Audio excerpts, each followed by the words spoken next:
jamaah Masjid Al-Ihsan yang dimuliakan oleh Allah Subhanahu wa taala. Malam ini kita melanjutkan pembacaan kitab Bidayatul Hidayah karya Al-Imam Muhammad bin Muhammad Al-Ghazali. Masih melanjutkan tentang adab-adab di dalam berwudu.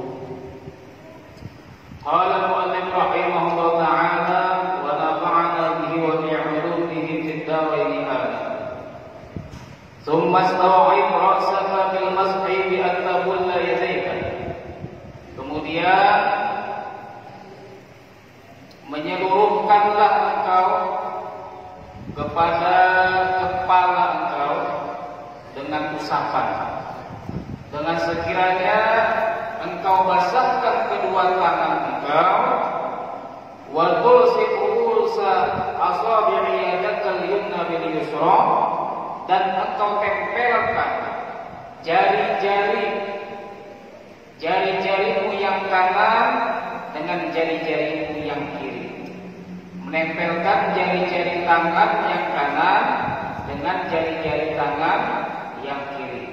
Wa tad'uhuma 'ala muqaddimil ra'si wa tad'uhuma 'ala muqaddimatir ra'si, dan engkau meletakkan keduanya di depan kepala. Ini cara sunnah mengusap kepala. Jadi jari-jari yang kanan dan jari-jari yang kiri dipertemukan, ditempelkan. Di mana meletakkannya? Yaitu di depan kepala. Kemudian ibu jari diletakkan di apa namanya ini? Nah, ini ada kayak ke dalam sedikit. Ibu jari diletakkan di sini, kanan dan kirinya. Jadi begini. Itu ancang-ancang sebelum mengusap rambut atau kepala. Wa tumirahuma ilal qafa. Setelah sudah siap seperti itu, maka jalankanlah keduanya, tangan kanan dan kiri tadi, ke belakang, sampai ke belakang. Tsumma taruddahuma ilal muqaddimah. Kemudian setelah sampai ke belakang, kembalikan lagi ke depan. Ini bagi orang yang mempunyai rambut panjang. Ini bagi orang yang mempunyai rambut yang bisa dibolak-balik, maksudnya bukan panjang, yang bisa dibolak-balik. Jadi setelah diusap ke belakang, kembalikan lagi ke depan. Itu hitungannya satu kali. Belum 3 kali, belum 2 kali, itu hitungannya satu kali usapan. Bagi rambut, bagi orang yang punya rambut bisa dibolak-balik. Tapi kalau orang punya rambut yang mana rambutnya tidak bisa dibolak-balik, artinya terlalu panjang rambutnya, sehingga tidak bisa dibalik ketika tangan sampai ke belakang, tidak bisa dibalik ke depan, maka ini cukup satu kali usapan saja. Cukup ke belakang itu sudah dihitung satu kali. Kemudian ulangi lagi dari depan, usap lagi ke belakang, berarti hitungannya sudah 2 kali. Kemudian mulai depan lagi usap ke belakang, berarti 3 kali basuh. Nah, itu cara mengusap kepala atau rambut. Jadi ada perbedaan antara rambut yang bisa dibalik-balik dan rambut yang tidak bisa dibalik. Bahadhihi marrah. Maka dengan usapan dikebelakangkan kemudian dikedepankan lagi, itu 1 kali hitungannya. Kalau bagi orang yang punya rambut bisa dibolak-balik rambutnya, itu 1 kali usapan. Maka usap lagi ke belakang, kembalikan ke depan, berarti 2 kali usapan. Kemudian usap lagi ke belakang, kembalikan ke depan, berarti 3 kali usapan. Ini bagi orang yang punya rambut bisa dibolak-balik. Kemudian taf'alu dzalika 3 marrat, engkau lakukan itu 3 kali, seperti yang sudah disebutkan tadi. Wa kadzalika fi sairil a'dha, begitu juga dalam seluruh dibasuh ketika berwudu itu disunahkan 3 kali. Basuh wajah 3 kali, basuh tangan 3 kali, kemudian basuh kepala 3 kali, usap kepala 3 kali, basuh telinga 3 kali, basuh kaki 3 kali. Seluruh anggota wudu basuh 3 kali. Itu wajib sunnahnya. Adapun wajibnya 1 kali sudah cukup. Kalau 1 kali sudah mengenai menyeluruh itu sudah cukup. Tapi kita dianjurkan untuk mengamalkan sunnah Nabi Muhammad SAW. Waqul, dan katakanlah ketika mengusap kepala tadi, ketika mengusap rambut, kita disuruh berdoa. Apa doanya? Allahumma wishni birahmatik. Ya Allah, liputilah aku dengan rahmat-Mu. Wa anzil alayya min barakat, dan turunkanlah atasku daripada keberkahan-keberkahan-Mu. Wa azillani tahta zilli 'arsyika yauma la zilla illa zilluk, dan naungilah aku di bawah arasmu nanti di hari kiamat, di hari yang tidak ada naungan kecuali naungan Engkau. Jadi intinya yang kita minta nanti ketika kita mengusap kepala adalah minta rahmat Allah. Karena rahmat Allah itu kan berfiguran dari atas mengenai kepada diri kita melalui kepala kita. Maka di situ kita minta, ya Allah, liputilah aku dengan rahmat-Mu. Kemudian minta kepada Allah daripada keberkahan-keberkahan Allah. Minta rahmat, minta keberkahan-keberkahan. Kemudian yang ketiga, minta naungan daripada Allah kelak di hari kiamat, di bawah arasy-Nya Allah, di hari yang tidak ada naungan kecuali naungan Allah Subhanahu wa taala. Nah, 3 itu yang kita minta ketika kita mengusap rambut atau kepala kita. Jadi pian doa bahasa Indonesia aja kan, kalau ini nggak bisa pian ngalih bahasa Arabnya, ngalih menghafalnya.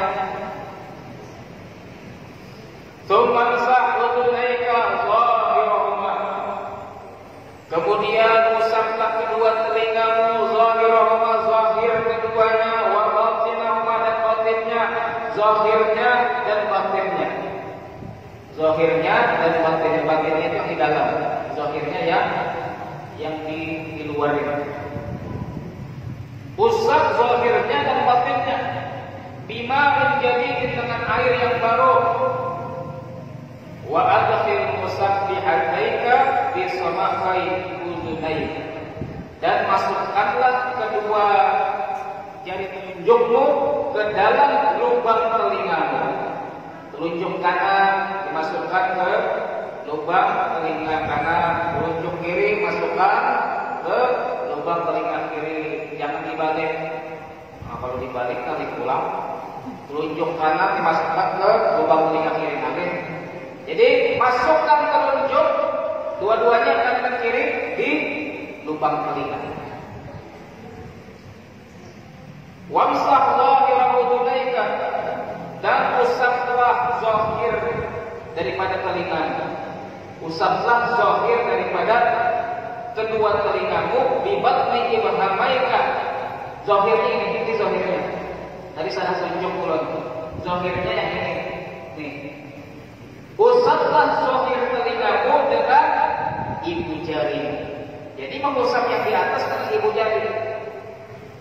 Mengusap yang di dalam ini dengan telunjuk. Kayak apa caranya? Ini sudah sering kita jelaskan mungkin berkali-kali sudah. Jadi ini dimasukkan di dalam, dia telunjuk dimasukkan di lubangnya, kemudian ibu jari diletakkan di sini. Diletakkan di zahir telinga, kemudian telunjuknya dijalankan, diputar telunjuknya di dalam. Setelah telunjuknya selesai membersihkan yang di dalam, barulah ibu jari dijalankan. Nah, ibu jari dijalankan ini setelah telunjuknya sudah selesai membersihkan yang di dalam. Dan berbarengan, kanan dan kiri berbarengan. Bukan kanan dulu baru kiri. Nah, ini juga orang yang salah, kanan dulu baru kiri, atau kanan kiri sekali-sekali. Nah, ini salah juga. Jadi berbarengan kanan dan kiri. Waktu katakanlah doanya ketika mengusap telinga, Allahumma ja'alni minal ladzina yastami'una al-qawla wa yattabi'una ahsanah. Allahumma asmi'ni munadiyal jannah. Ya Allah, jadikanlah aku daripada orang-orang yang mendengarkan nasihat dan mengikuti yang terbaik daripada nasihat itu. Jadi minta kepada Allah agar telinga ini suka mendengarkan nasihat. Jadi kalau dengar ceramah itu nyaman.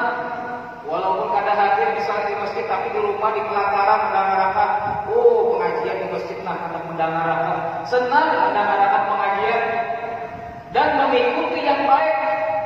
Yang mana yang baik daripada yang tidak kali diumpati, yang kada baik jangan diumpati. Mungkin aja ada orang ceramah banyak ada baiknya, banyak kisah ngalor ngidul misalnya kisahnya, ada mengaluat kisahnya misalnya. Kalau usah diumpati yang jelek, yang baik-baiknya aja diumpati. Wa yattabi'una ahsanah. Pokoknya ini sudah terserah yang bahasa apa doanya. Jadi setelah dia mengusap telinga, itu disunahkan membasuh ini leher belakang tengkuk ini, diusap pakai baju. Di situ pian berdoa, ya Allah, bukalah tengkukku ini daripada neraka. Artinya jangan sampai ini masuk ke dalam neraka. Kalau sudah ini kada masuk neraka, berarti satu badan dari rambut sampai kaki semuanya tidak akan masuk ke dalam neraka. Ya Allah, bukalah tengkukku ini daripada neraka, dan aku berlindung kepada Engkau daripada rantai-rantai dan belenggu-belenggu. Artinya nanti di hari kiamat, ya Allah, jangan diberi saya belenggu, jangan kasih saya rantai, karena rantai di neraka nanti itu ditaruhnya di leher ini, ditaruhnya di kaki dan di leher. Jadi minta kepada Allah, ya Allah, aku berlindung kepada Engkau daripada rantai-rantai dan belenggu-belenggu di hari kiamat. Jadi jangan lupa itu diusap yang setelah mengusap telinga diusap. Ini memang ada perbedaan pendapat ulama. Ada yang mengatakan sunnah hukumnya mengusap di sini, ada ulama yang mengatakan tidak sunnah, bahkan hukumnya makruh. Tapi kita mengikuti Al-Imam Ghazali, yang mana beliau berpendapat sunnah hukumnya mengusap tengkuk itu. Summa tusir, kemudian basuhlah rijlaka yumna, kakimu yang kanan. Tsumma yusra, kemudian kakimu yang kiri, ma'al ka'bain, beserta kedua mata kaki. Jadi kalau kaki ini jangan berbarengan, jangan berimbai. Jadi harus gantian, kanan dulu baru kiri. Kalau berimbai, ya itu duduk. Jadi kanan dulu baru kiri. Wa khallil. Oh, di sini ada pembahasan bagaimana kalau orang tidak mempunyai kaki, hilang misalnya kakinya dari jarinya sampai mata kakinya hilang semuanya. Maka in wajada wa ma'a qadrihima itbaqada. Apabila tidak ada lagi sisa daripada kakinya tadi, dari kuku sampai mata kaki hilang semuanya, maka dia wajib membasuh daripada kakinya seukuran panjangnya kaki yang hilang itu. Seukuran panjangnya kaki yang hilang. Kalau misalnya sudah pakai kaki besi kayak apa, jangan besinya yang dibasuh, jangan kakinya yang dibasuh. Kaki yang masih ada itu yang dibasuh, jangan besinya. Wa qallil, dan sela-selailah. Ketika membasuh kaki ini ada kesunahan untuk menyela-nyelai jari. Sela-selailah bi'siril yusra, dengan jari kelingking kiri, dengan jari kelingking kiri.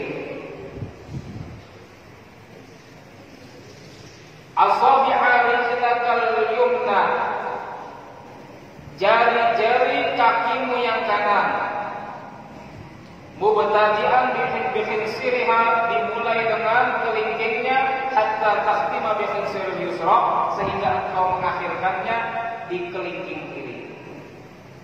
Wa yabtadi'u bikhinsiril rijlil yumna wa yakhtimu bikhinsiril rijlil yusra, dan memulai dengan kelingking kanan dan mengakhiri dengan kelingking kiri.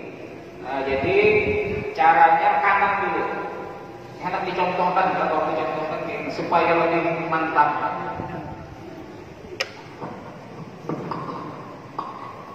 Jadi ketika mengusap yang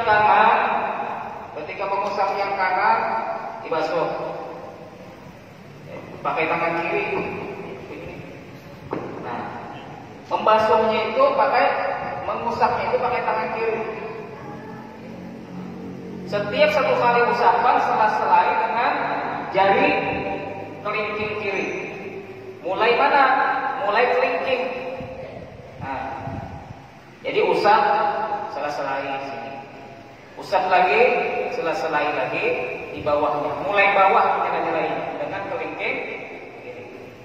Kemudian mengusap yang kiri lagi. Ketika membasuh yang kiri ini, basuh sekali basuhan, usap dengan kelingking kiri. Nah, basuh lagi, selai lagi, mulai ibu jari sampai kelingkingnya.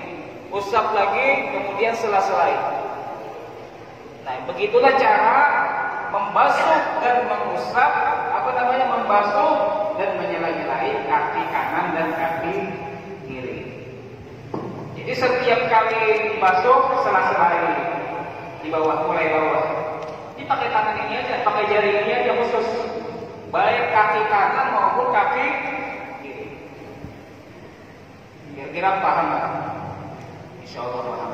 Ini langsung diamalkan. Kalau kada diamalkan, hilang lagi kayak biasa lagi wudhunya.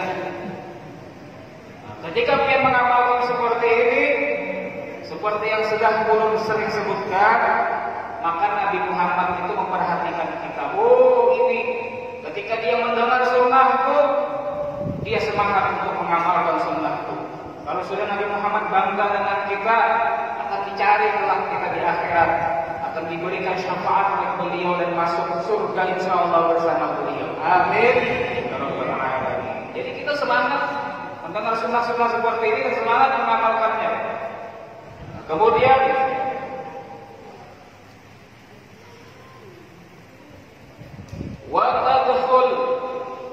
wa tudkhila al-asabi'a min asfar, dan engkau masukkan jari-jarimu daripada bawah. Ini penjelasan yang tadi masukkan jarinya dari bawah, bukan dari atas, dari bawah. Waqul, dan katakanlah, Allahumma tsabbit qadami 'ala siratil mustaqim. Ketika membasuh yang kanan, maka doanya, ya Allah, tetapkanlah, kokohkanlah kakiku di atas siratul mustaqim. Ketika mengusap yang kanan, ya Allah, kokohkanlah kakiku di atas siratul mustaqim. Karena tidak gampang ini melewati siratul mustaqim ini, tidak bisa dilatih. Karena kawan dilatih. Kalau wais itu meninggal, pokoknya aku harus melatih dulu supaya bisa berjalan di atas kayu yang kecil misalnya, di atas tali. Karena kawan juga pangkat talinya kalau dijalani. Kecuali tikus, kalau tikus itu harap tuh jalan di kapal-kapal. Jadi kada kawan dilatih ini. Kalau pian hendak selamat melewati sirat, ketika buru-buru ini di antaranya berdoa kepada Allah ketika membasuh kaki kanan, ya Allah, kokohkanlah kakiku di atas siratal mustaqim. Yang mana di bawah sirat itu neraka jahanam. Di bawah sirat itu neraka jahanam. Sebagaimana firman Allah, wa in minkum illa wariduha. Tidak ada daripada kalian kecuali melewati neraka jahanam. Semua kita nanti akan melewati atasnya neraka. Gimana? Yaitu ketika kita melewati sirat, kalau kita jatuh, maka jatuh ke dalam neraka. Alhamdulillah. Wa kadzalika taqulu 'inda ghusl yusra. Begitu juga engkau mengatakan ketika membasuh kaki yang kiri, Allahumma inni a'udzubika an tazilla qadami 'ala as-sirati fin nar yauma tazilla aqdamul munafiqin wal musyrikin. Kalau yang kiri ini lebih panjang lagi doanya. Ya Allah, tapi intinya sama. Intinya minta kepada Allah agar kaki tidak tergelincir ketika melewati sirat itu. Ya Allah, sesungguhnya aku berlindung kepada Engkau daripada tergelincirnya kakiku di atas sirat masuk ke dalam neraka di hari tergelincirnya kaki-kaki orang yang munafikin dan kaki-kaki orang-orang musyrikin. Jadi kalau punya ngawi kepanjangan doanya kayak gini aja, ya Allah, aku berlindung kepada Engkau daripada tergelincirnya kakiku di atas sirat masuk ke dalam neraka. Nah, itu lebih singkat. Ya Allah, aku berlindung kepada Engkau daripada tergelincirnya kakiku di atas sirat masuk ke dalam neraka. Warfa'il ma'a ila ansafis saqain. Dan ketika membasuh kaki tadi, naikkanlah basuhannya itu sampai pertengahan betis. Sampai pertengahan betis. Tidak hanya sampai mata kaki, tapi dilebihi basuhannya sampai pertengahan. Ini pertengahan. Nah, pertengahan. Sampai pertengahan mata betis. Wara'i tikrar talatan fi jami'i af'alika, dan peliharalah, perhatikanlah agar engkau mengulangi 3 kali setiap perbuatan-perbuatanmu di dalam.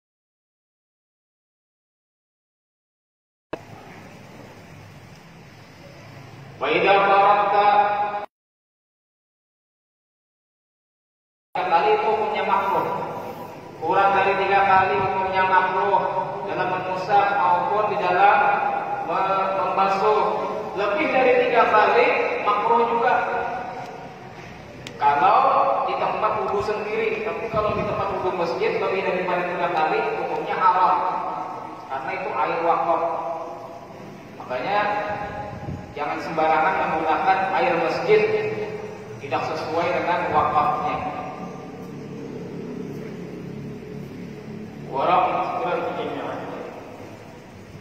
Wa amma du'a'ul waqfa qala an-Nawawi, dan bermula doa anggota-anggota badan tadi yang kita mulai 2 minggu yang lalu, dan ini membahas tentang doa-doa ketika membasuh anggota wudu. Ini dari mana dasarnya? Apakah ada dalilnya? Apakah ada hadisnya? Maka di sini dibahas. Menurut Imam Nawawi, Imam An-Nawawi ini beliau pengikut daripada mazhab Syafi'i, yang mana pendapatnya itu diikuti oleh pengikut mazhab Syafi'i. Pendapat Imam Nawawi ini kuat. Pendapat Imam Nawawi ini yang dipakai oleh orang-orang daripada ulama-ulama kita mazhab Syafi'i. Lam yajib fi syai'un 'ala Nabi sallallahu alaihi wasallam. Sebenarnya kata beliau tidak ada dalilnya. Yang doa-doa tadi sebenarnya tidak ada dalil daripada Nabi Muhammad sallallahu alaihi wasallam. Wa inna ma hiya da'awatun ja'at 'anil salafis shalihin. Hanya saja doa-doa yang diajarkan tadi ketika basuh wajah, basuh tangan, basuh mengusap kepala dan seterusnya, itu doa itu diajarkan oleh pendahulu-pendahulu kita, para ulama-ulama kita yang terdahulu. Jadi bukan daripada Nabi doa ini, daripada ulama-ulama kita. Wazadu wa naqasu fiha, dan ada di antara mereka doanya lebih panjang lagi. Ada doanya pendek, macam-macam itu. Namanya juga ini doanya para ulama, bukan daripada Nabi Muhammad sallallahu alaihi wasallam.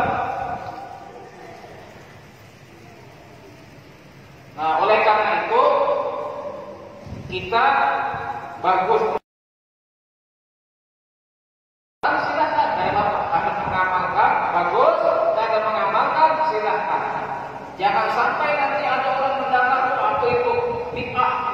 Nabi kalau pernah mengajarkan itu, kalau boleh, jangan. Ini doa diajarkan oleh para ulama kita. Kita kadang mengatakan, oh ini dari Nabi. Ada boleh kita mengatakan ini dari Nabi. Tapi ini ajaran ulama-ulama kita. Ulama kita pun ada sembarangan mengolah-olah doa itu. Ada mungkin mereka mengolah-olah doa dan itu.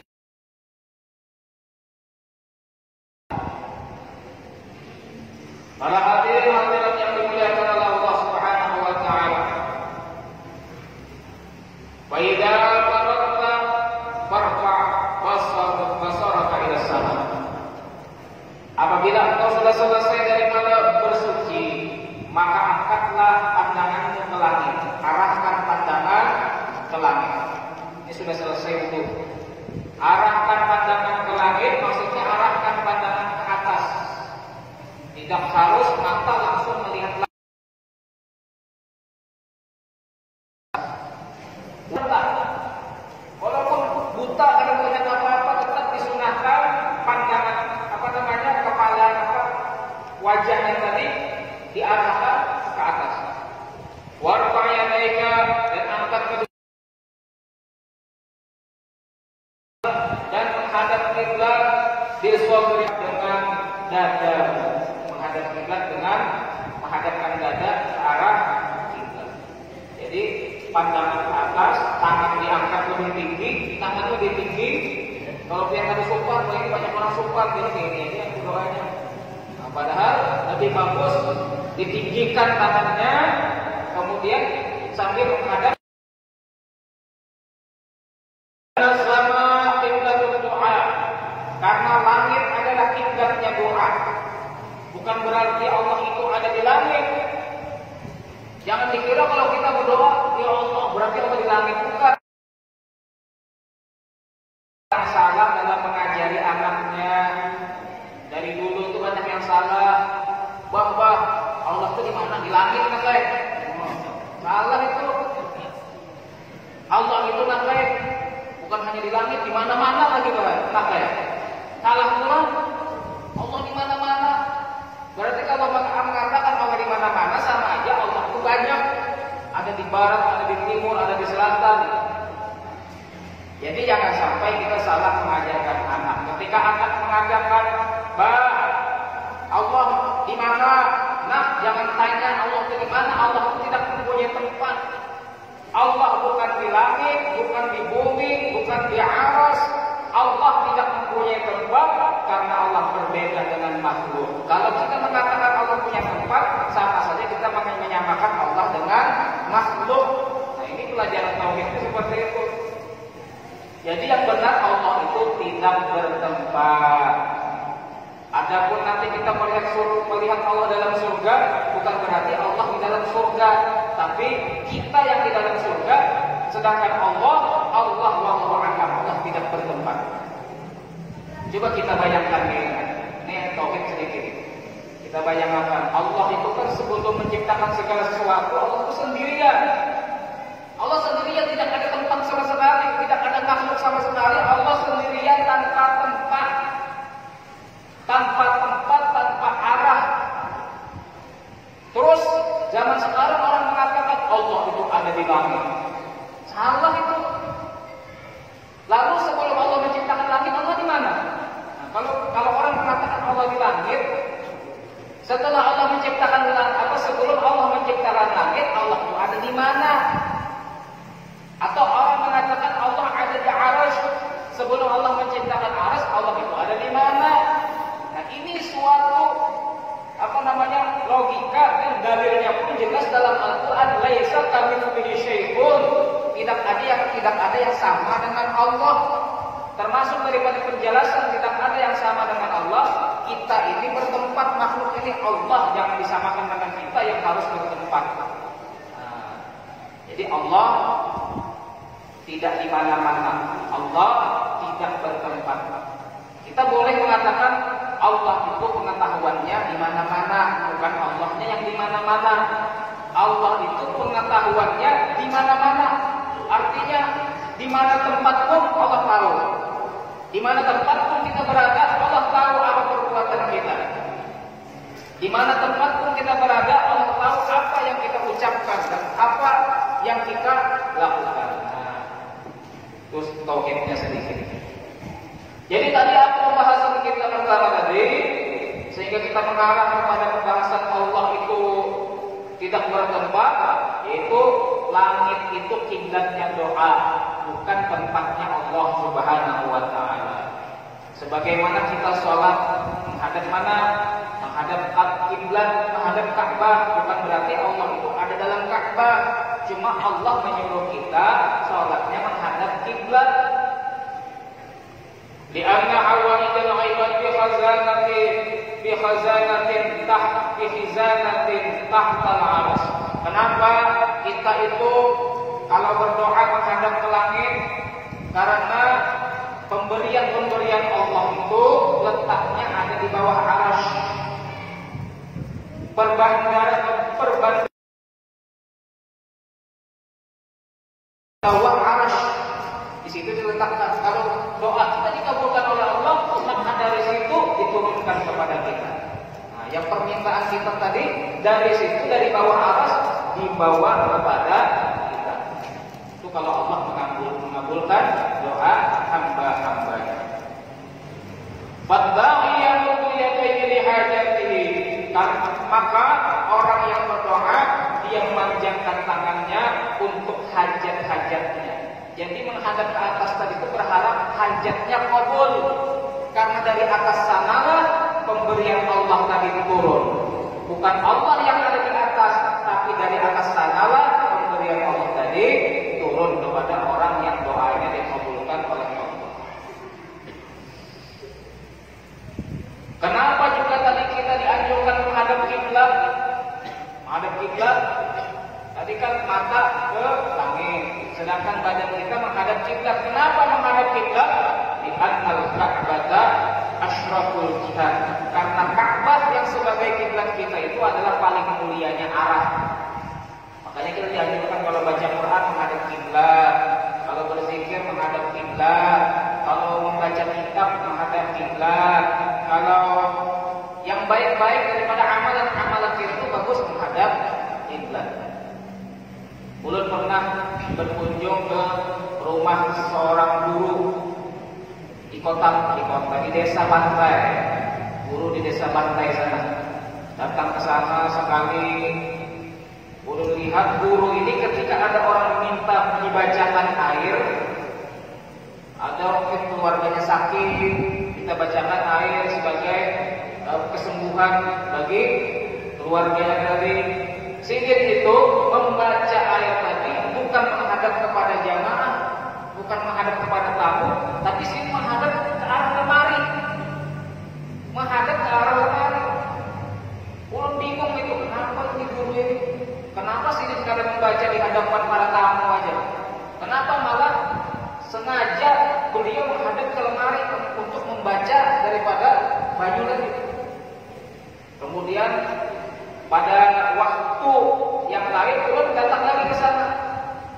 Ulun lihat sidin begitu pula. Setiap pembacaan air selalu menghadap ke lemari sana. Kemudian ulun paham, oh berarti sidin ini adalah ulun lihat-lihat di sana ada tempat kayak musola yang musolanya menghadapnya ke sana.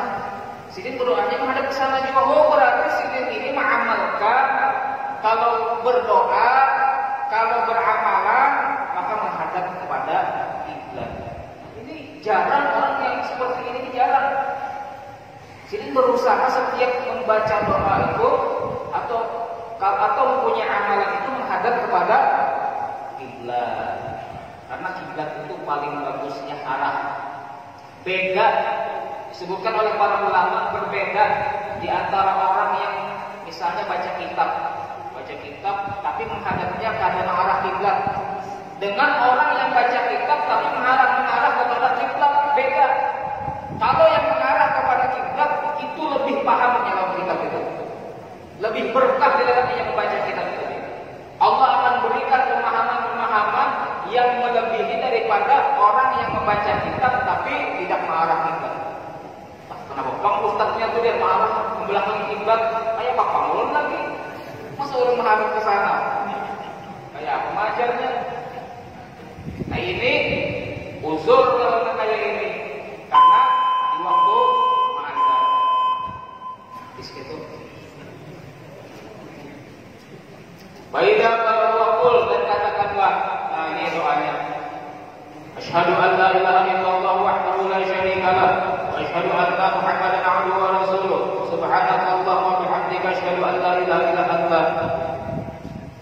Panjang doanya, karena kita sambung di pertemuan yang akan datang kita jelaskan doanya, makna daripada doa setelah berwudu. Mudah-mudahan Allah Subhanahu wa taala memanjangkan umur kita dalam ketaatan kepada Allah, dan mudah-mudahan Allah Subhanahu wa taala memberikan kita semangat dalam mengamalkan sunnah-sunnah Nabi Muhammad sallallahu alaihi wasallam, dijadikan kita orang-orang yang benar-benar mencintai Nabi Muhammad dan Nabi Muhammad mencinta kepada kita, dan kelak kita mendapatkan syafaat Nabi Muhammad dan berkumpul dengan Nabi Muhammad sallallahu alaihi wasallam. Amin ya rabbal alamin. Sirrul Fatihah.